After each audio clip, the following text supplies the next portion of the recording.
NEET 2026 देने वाले हैं और उसमें एक्सपेरिमेंटल जो आपके स्किल्स वाले क्वेश्चन है वो आपको तंग करते हैं। तो इस वीडियो में मैं आपको टॉप 5 एक्सपेरिमेंटल बेस्ड क्वेश्चंस बताऊंगा, टॉपिक्स बताऊंगा जो आपको 3 से 4 क्वेश्चन सॉल्व करने में मदद करेगा, जो कि आपके नीट के एग्जाम में आते ही आते हैं। तो फिजिक्स इजी लगेगी, फिजिक्स की मैं बात कर रहा हूं। तो आइए वीडियो को शुरू करते हैं बिना देर किए हुए। तो जैसा आपने देखा 20 मार्क्स फिक्स्ड, टॉप 5 एक्सपेरिमेंट वाले क्वेश्चंस। अब ये जो आपके सिलेबस में जो लेटेस्ट सिलेबस है 2026 का, उसमें आप ध्यान से देखेंगे तो ये फिजिक्स में 20 एक्सपेरिमेंटल स्किल्स आपकी दी हुई है। ये 18 इसमें आपके प्रैक्टिकल एक्सपेरिमेंटल स्किल वाले क्वेश्चन है। इनमें डायरेक्ट जो क्वेश्चन एक्सपेरिमेंटल स्किल पे आते हैं, यानी कि एक्सपेरिमेंट पे आते हैं, वो वर्नियर कैलिपर और स्क्रू गॉज पे आते हैं, कि दो पे डायरेक्ट आते हैं। बाकी जो चीजें लिखी हैं उसका कॉन्सेप्ट लेके घुमा के सवाल पूछा जाता है। तो वो भी क्या पूछा जाता है, उसमें पीवाईक्यूज भी मैं दिखाऊंगा कैसे आए थे, जिससे आपको एक बढ़िया सा आउटलुक मिल जाए और दिमाग में बात ठहर भी जाए। अब देखिए, ये टॉप 5 में जो पहले नंबर पे वर्नियर कैलिपर है, इस पे सवाल देखिए अक्सर हर बार आपको मिलेगा। तो इसमें क्या आता है, सबसे फेवरेट टॉपिक है नीट का पेपर जो सेट करते हैं। लीस्ट काउंट पे कैलकुलेशन पे सवाल आ सकता है। जीरो एरर आपको नहीं छोड़नी है, जीरो करेक्शन जो रीडिंग में करते हैं आप। इंटरनल एक्सटर्नल डायमीटर की रीडिंग हो सकती है, ये अक्सर पूछा जाएगा। 90% जो क्वेश्चन है रीडिंग प्लस एरर बेस्ड होते हैं, जो आप इसको करना मत भूलिएगा। अब ये देखिए, यहां पर मैंने पीवाईक्यूज भी लगाया है, जैसे आपको फील मिले कि सर जो बात कर रहे हैं वो कनेक्ट होती है सीधे। ये दो, अगर आपको दिख रहा हो, कट ना रहा हो, मेरे ख्याल से दिख रहा है कि 2023 में देखिए आया है, 2024 में आया और 2025 में आया। लगातार ये 3 बार वर्नियर कैलिपर के ऊपर सवाल आया, 23, 24, 25। इसकी हाई प्रोबेबिलिटी रहती है आने का, और बहुत सरल टॉपिक है। मैं एक क्वेश्चन आपको सॉल्व करके भी दिखाता हूं 2024 का, जो अक्सर कई बच्चों ने बहुत गलत कर दिया था। तो मैं यहां पे देखिए कितनी आसानी से, थोड़ी सी इंफॉर्मेशन है तो आप अपना काम बना सकते हैं। लिखा, in a vernier caliper n+1 divisions of vernier scale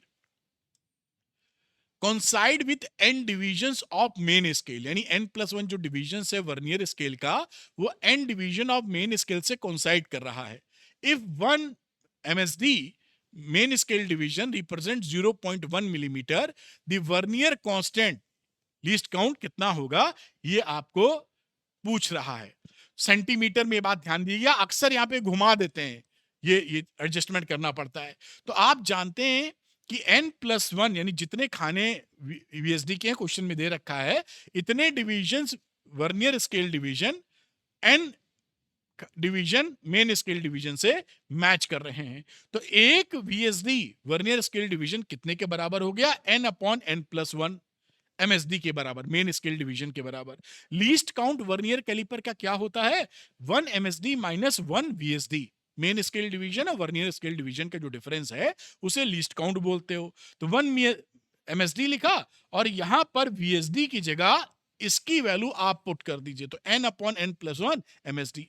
अब सिंपल ये घटाना है, मैंने घटा के भी दिखाया है जैसे आपको कंफर्ट मिले। ये देखिए, यहां पर आपने MSD कॉमन ले लिया, तो 1 माइनस n/n+1। अब एलसीएम ले लीजिए, तो ये n+1 माइनस n, ये n कट गया, और ये वैल्यू आ गई 1/n+1 MSD। अब यहां पे ध्यान रखिएगा, क्योंकि इन्होंने अब यहां पे MSD की वैल्यू रखनी है, तो MSD की वैल्यू 1 मिलीमीटर है, जो हम सेंटीमीटर में कन्वर्ट करके रख रहे हैं। क्यों, क्योंकि इन्होंने सेंटीमीटर में आंसर पूछा है, दैट इज वेरी इंपॉर्टेंट, वरना मिलीमीटर में आप आंसर करेंगे तो गलत हो जाएगा। तो 0.1 मिलीमीटर को सेंटीमीटर में कन्वर्ट करोगे तो 10⁻⁻1 से भी मल्टीप्लाई करोगे, तो ये वैल्यू ऊपर की हो जाएगी 10⁻², अपॉन n+1। 10⁻² का मतलब है 1/100, तो 1/100 इंटू n+1, ये आपका आंसर आया, यानी बी ऑप्शन आया। ये तो जो बच्चा नीट की तैयारी कर रहा है, ये कोई तो मैंने 4-6 स्टेप लिखे हैं, वरना आप 2 लाइन में इसका आंसर निकाल सकते हैं। लेकिन मैं क्यों एम्फसाइज कर रहा हूं, क्योंकि वर्नियर कैलिपर काफी इंपॉर्टेंट है। आइए दूसरे एक्सपेरिमेंटल वाले की बात करता हूं, स्क्रू गॉज के ऊपर। तो स्क्रू गॉज वर्नियर के साथ अक्सर 2-3 साल में एक क्वेश्चन इसका टपक जाता है। वर्नियर कैलिपर तो बहुत इंपॉर्टेंट है, लेकिन वो तो लगभग हर साल ही आ रहा है, ऐसा माना जा सकता है, और ये हर 2-3 साल पे एक बार आ जाता है। तो इसमें भी पिच एंड लीस्ट काउंट को अच्छी जानकारी रखिए आप, circular scale reading, zero error. इसका भी एक सवाल करा के दिखाता हूं। नीट पीवाईक्यू में हर 1-2 साल में एक क्वेश्चन आपको मिलेगा। ये देखिए, ये री एग्जाम 2024 का था, उसमें ये स्क्रू गॉश के ऊपर सवाल है और कितना सरल क्वेश्चन है देखिए। मतलब इसमें कोई आपका थोड़ा सा बिना डर के आप देखिए, मैंने सारे वीडियो भी बना रखे हैं पूरा क्लियर करते हुए। खैर, the pitch of an error free, यानी एरर नहीं है, screw gauge is 1 millimetre. 1 millimetre की इसकी पिच है and there are 100 divisions on the circular scale. Circular scale पर इसके 100 डिवीजन है। ये चाहे तो अभी अभी मैं दिखाऊंगा। While measuring the diameter of A thick wire, the pitch scale reads 1 millimetre and 63rd division on the circular scale coincides with the reference line. The diameter of the wire is, तो देखिए जो जो हमें data दिया था, pitch दे रखी है 1 millimetre, इधर दे रखी है। फिर नंबर ऑफ जो सर्कुलर स्केल है वो 100 है, और जो मेन सर्कुलर स्केल का कितना है, वो 1 मिलीमीटर की रीडिंग है। मेन स्केल रीडिंग वो हो गई 1 मिलीमीटर, तीनों बात दे रखी है। लीस्ट काउंट स्क्रू गॉज क्या होता है, आप याद करके रखते हैं, पिच अपॉन एन। तो पिच की वैल्यू हो गई 1 मिलीमीटर, यहां दिया हुआ है, और नीचे 100 हो गया जो सर्कुलर स्केल पे डिविजन्स थे 100। तो 0.01 मिलीमीटर हो गई इसका लीस्ट काउंट। अब रीडिंग निकालनी है, कितना आसान है देखिए। रीडिंग का सब में यही फॉर्मूला लगता है। तो रीडिंग, फाइनल रीडिंग होती है MSR, main scale reading, plus circular scale reading into least count minus zero error. अब जीरो एरर तो यहां है ही नहीं, तो खत्म ही हो जाएगी। अब मेन स्केल रीडिंग कितनी थी, 1, देखिए बोल रखी है 1 मिलीमीटर, और circular scale 63rd division match कर रहा था लाइन ऑफ रेफरेंस से। तो और लीस्ट काउंट 0.01, ये मिलीमीटर में बात चल रही है, ये देखिए मिलीमीटर में बात चल रही है। ठीक, अब यहां पर इसको आप सॉल्व कर लीजिए, तो ये वैल्यू हो गई 1.0.63, और ये आ जाएगा देखिए 1.63 मिलीमीटर। अब ध्यान दीजिएगा, ऑप्शन में मिलीमीटर है ही नहीं, ये गलती हो सकती है। तो आप 1.63 देखकर कहीं 1.63 सेंटीमीटर पे टिक कर देंगे तो गलत हो जाएगा। तो आपको इसको सेंटीमीटर में चेंज करेंगे तो 0.163 सेंटीमीटर होगा और आंसर आपका बी आएगा। तो ये थोड़ा सा, ये जो झटके वाला कार्यक्रम है वो भी आपको संभालना है। ये देखिए, कोई यही हर सवाल में मोटे तौर पे ये समझ लीजिए 90% आपका स्क्रू गॉज कवर है इसमें। हर में रीडिंग निकालना और पिच निकालना, फलाना धमाका, निपट गया। आइए आगे देखते हैं। अब तीसरा मीटर ब्रिज, इसके ऊपर तो बहुत ही सरल सवाल आते हैं। तो metre bridge top 3rd number पे पूछा जाने वाला है। रेजिस्टिविटी या नोन रेजिस्टेंस इलेक्ट्रिकल एक्सपेरिमेंट में नंबर 1 है, क्योंकि करंट इलेक्ट्रिसिटी से सबसे ज्यादा क्वेश्चन आपके यहाँ पूछे जाते हैं नीट में। तो balance condition Wheatstone principle पे है, formula of resistivity, graph based questions भी आपके आते हैं। अब देखते हैं ये क्वेश्चन, देखिए री एग्जाम 2024 में आया था, ये सब नीट के पीवाईक्यूज हैं। अब इस सवाल को देखिए कितना सरल है ये। The given circuit shown a uniform state wire A B, चमक रहा है थोड़ा, ऑफ 40 सेंटीमीटर, ये ए बी 40 सेंटीमीटर है, fixed at both ends. In order to get zero reading in the galvanometer, the free end of J is to be placed from B. इस J को B से कहां place करोगे? तो आप जानते हैं कि जब बैलेंस्ड कंडीशन होती है तो गैल्वेनोमीटर में कोई करंट नहीं होती है। उस समय पी R1 अपॉन, इसको R1 अगर कह रहे हो, उसको R2 कह रहे हो, और इसको अगर आप X कह रहे हो, तो ये टोटल अगर लेंथ L थी तो इसे आप L माइनस X कहते हो। इनका रेशियो बराबर होना चाहिए, व्हीट स्टोन ब्रिज का जो प्रिंसिपल होता है। तो R1 upon R2 is equal to X upon L minus X।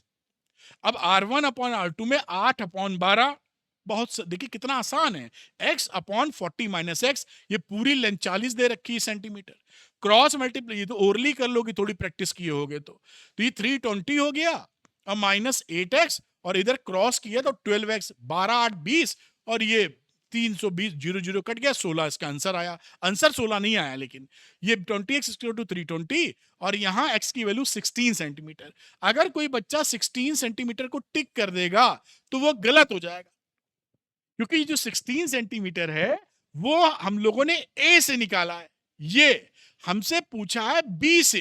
तो बी का मतलब यहां से डिस्टेंस, तो 40 में से x घटाना होगा, तो फ्रॉम बी 40 माइनस एक्स यानी 40 माइनस 16, और आंसर 24 सेंटीमीटर आया।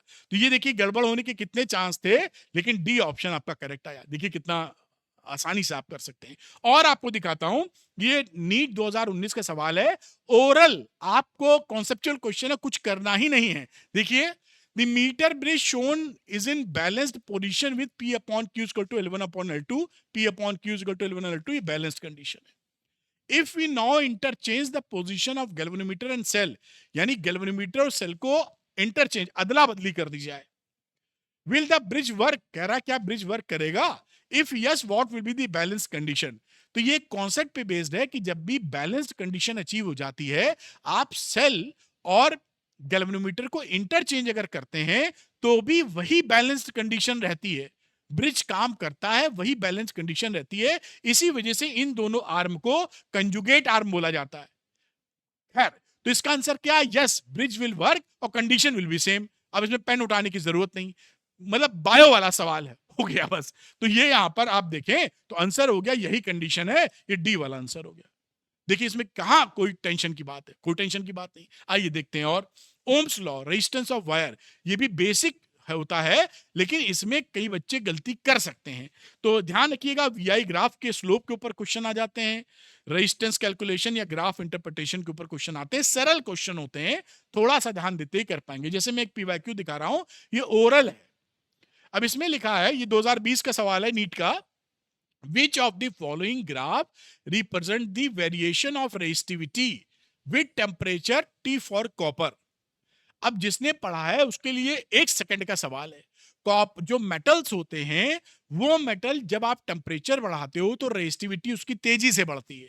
ये ग्राफ आपका आंसर यहां पर इसका सी है। जैसे टेम्परेचर बढ़ाएंगे रेजिस्टिविटी तेजी से बढ़ रही है।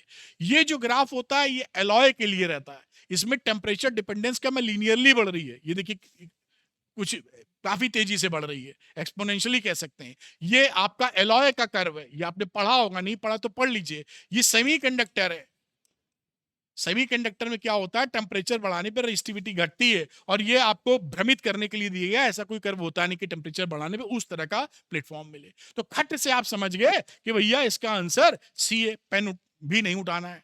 और एक सवाल आपसे पूछा जाता है, मेरे मन में आ गया तो हमने कहा बता ही दें अब आपको। मान लीजिए ये 3 रेजिस्टेंसेस हैं, R1, R2, R3, है ना, और ये I और V है, और आपसे पूछा जाए कि क्या तीनों बराबर हैं या क्या तीनों में क्या रिलेशन है। तो कई बच्चे जो पढ़े रहते हैं वो ये पढ़ते हैं कि जो स्लोप होता है उसे हम R कहते हैं। अब वो कहेंगे कि भैया इसका स्लोप ज्यादा है, मैं कलर बदलता हूं, ये स्लोप R3 का, ये स्लोप ज्यादा है बाकी स्लोपों से, तो R3 हमारा बड़ा हो जाएगा R2 से और R1 से, और लिखते ही गलती के पूरे चांस है। क्यों? ये तब ट्रू होता है जब V एक्सेस इधर और I इधर हो, तो V अपॉन आई R बोलते हो, तब वो स्लोप होता है। यहां पर उल्टा I अपॉन V है, तो I अपॉन V की कहानी क्या हो जाएगी, 1 अपॉन उल्टा स्लोप, है ना। तो ये उल्टा का मतलब 1 अपॉन R के प्रोपोर्शनल चला जाएगा ये। तो 1 अपॉन R के केस में, ये R के केस में, तो इसका जब स्लोप निकालोगे, इसका स्लोप, ये स्लोप, तो ये उल्टा काम करेगा, जिसका स्लोप ज्यादा उसका R कम। तो ये R कम मतलब R3 कम, तो R1 सबसे बड़ा, R2 उससे छोटा, R3 सबसे छोटा, ये ट्रू होगा। ये अक्सर आपका पूछा जाता है, बस इतना ही चक्कर चलाया जाता है कि आप गलती कर दो, लेकिन नहीं करोगे क्योंकि आप देख ही रहे हो। आइए आगे देखते हैं, पांचवा फाइनल जो आपका बनता है, ये पीएन जंक्शन पे आजकल बहुत आता है। इसमें थोड़ा कॉन्सेप्चुअल मामला भी रहता है, पहले सीधे आते थे, अब भी सीधे आते हैं, लेकिन थोड़ी सी चेंज करते हैं। तो फॉरवर्ड रिवर्स बाइसिंग की कैरेक्टरिस्टिक्स आपको मालूम है कि अगर फॉरवर्ड बाइसिंग में लगाते हो किसी डायोड को, तो वो करंट अगर आइडियल है तो ये करंट पास करता है, और अगर ये रिवर्स बाइसिंग में है तो ये करंट पास नहीं करता है। ये फॉरवर्ड बाइसिंग की कहानी है, ये रिवर्स बाइसिंग की कहानी है। खैर, अभी ये देखिए 2 बार ये सवाल आया है, 2006 2017 में, एकदम बेसिक सवाल। अब इसमें पूछा गया है और इसी पर बेस 2025 में एक सवाल आया है। तो which one of the following represent forward biasing? Forward biasing जब आप देखते हो तो आप क्या देखते हो कि ये जो ये पीएन जंक्शन, पी वाला हायर पोटेंशियल पे रहे विथ रेस्पेक्ट टू एन वाला, ये हायर पे रहे, ये लोअर पे रहे। कई बच्चे प्लस माइनस ही याद करके रखते हैं तो गड़बड़ हो जाती है, प्लस माइनस ही नहीं सोचना है, हायर और लोअर। तो अगर ये इसके रिस्पेक्ट में हायर है तो फॉरवर्ड बाइसिंग है। आइए देखते हैं, पी वाला -4 है या -3 तो लोअर है, ये रिवर्स बाइसिंग है।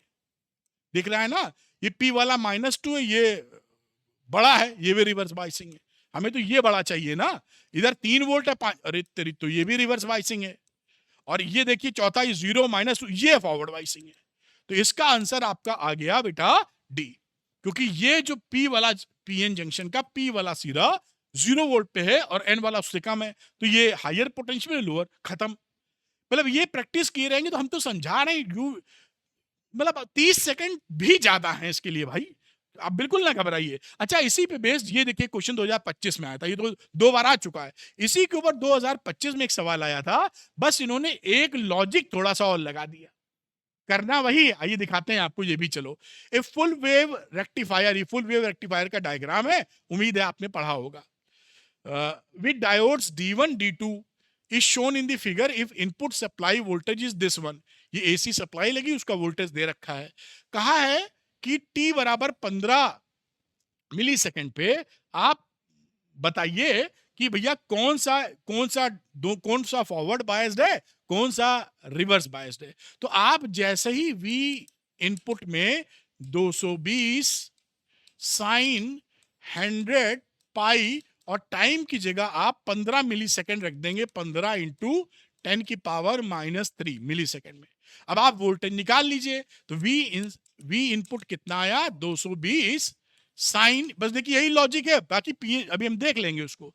ये 100 पाई रहा, ये 15 है, और ये 10⁻³ मतलब 1/1000। ये देखिए कितना, मतलब ओरली आप कर सकते हैं, 2 0 काट दिया, अब ये 5 से काट दो, तो V इनपुट हो गया, ये मैं लिख रहा हूं, आप ओरल सब कर सकते हैं। तो 5 तिहाई 15, 5 दुआई 10, 3/2 पाई 270, साइन 270 कितना होता है, -1। तो ये -1 होता है, उम्मीद है आपको मालूम होगा। तो ये V इनसाइड की वैल्यू कितनी आ गई, माइनस में वोल्टेज आ गया, -220 वोल्ट दिख रहा है। अगर ये V -200 है, तो ये इसका मतलब है ये जो सिरा है इस समय ये माइनस पे है, इसके रेस्पेक्ट में ये प्लस है, और इसको 2 प्लस कर देते हैं और इसको 1 प्लस, यानी ये लोवेस्ट पोटेंशियल पे है और ये बढ़ता बढ़ता बढ़ता ये हाईएस्ट पे है, ये इसका मतलब है। अब यहां पर अगर देखिए पीएन जंक्शन में Pn, तो P वाला माइनस से और N वाला देखें तो उसके रेस्पेक्ट में पॉजिटिव पर है, तो ये क्या हो गया, रिवर्स बाइसिंग में, क्योंकि P वाला N से कम पर है, और ये P वाला जो है वो आपका सिरा हो गया अपने पॉजिटिव पे, तो ये ज्यादा पॉजिटिव पे है और एम वाला उससे कम में, तो ये फॉरवर्ड बाइसिंग में हो गया। तो D1 हो गया रिवर्स बाइसिंग, D2 हो गया फॉरवर्ड बाइसिंग, आंसर डी हो गया। देखिए मतलब पता वही करना था, फॉरवर्ड बाइसिंग या रिवर्स बाइसिंग, बस एक कॉन्सेप्ट ये लगा दिया, और ये कॉन्सेप्ट एकदम आसान। तो ये मैंने देखिए आपको पीवाईक्यू से भी दिखाया, करके भी पीवाईक्यू दिखाया कि स्ट्रॉन्ग फील आपको आ जाए। खैर, अब क्वेश्चंस के लिए आप अच्छे से लगा पाए, इसलिए मैंने एक जबरदस्त कोर्स आपके लिए नीट संपूर्ण बना दिया है। संपूर्ण का मतलब संपूर्ण, क्यों संपूर्ण है, इसको और पावरफुल हम लोगों ने कर दिया। क्या है इसके अंदर, इसके अंदर 10 साल के पीवाईक्यूज है, नीट में आए हुए वीडियोस है, मैंने खुद रिकॉर्ड किए इजी भाषा में। दूसरे, एनसीईआरटी क्लास 11-12 की एक्सरसाइज सारी और एग्जाम्पल सारे, उनका वीडियो सॉल्यूशन आपको प्रोवाइड किया जाएगा सरल भाषा में, easy physics with Arvind sir. और अब तो हमने क्या किया है, एनसीईआरटी एग्जाम्पलर क्लास 11th और 12th की, उसके भी एमसीक्यूज रिकॉर्ड करके दिए हैं, और केवल एमसीक्यू नहीं, एमसीक्यू टाइप 1 और टाइप 2। टाइप 1 का मतलब है सिंगल करेक्ट ऑप्शन, और टाइप 2 जो होता है वो मल्टीपल करेक्ट, जैसे जो बच्चा टॉप करना चाहे उसके लिए भी बेस सुपर स्ट्रांग हो जाए। तो इसके अंदर आपको पीवाईक्यू, एनसीईआरटी और एनसीईआरटी एग्जाम्पलर, ये वो फाउंडेशन है कि बनाने के बाद आप छलांग लगाने को फिजिक्स में तैयार हैं। मॉक टेस्ट तभी काम आएगा जब फंडामेंटल मजबूत हो, बेसिस, तो इससे आप सुपर स्ट्रांग कर सकते हैं नीट संपूर्ण को। जो बच्चे इंटरेस्टेड हैं ये लगाने के लिए, नीट संपूर्ण के लिए, वो अरविंद एकेडमी ऐप को डाउनलोड कीजिए, स्टोर सेक्शन में जाइए, नीट संपूर्ण मिलेगा, लेकर लगा मारिए और फ्यूचर डॉक्टर से रियल डॉक्टर बन जाइए। ऑल द बेस्ट, अगले वीडियो में मिलता हूं। जरूर बताइएगा नीचे कमेंट में कि क्या ये वीडियो हेल्पफुल था, तो मैं और डीप एनालिसिस करके पीवाईक्यूज इंगेज करके आपके सामने चीजें रखूंगा, या आप कहेंगे तो मैं सीरीज भी कोई ले आऊंगा, अगर बच्चे सपोर्ट करते हैं तो। Thank you very much, all the best.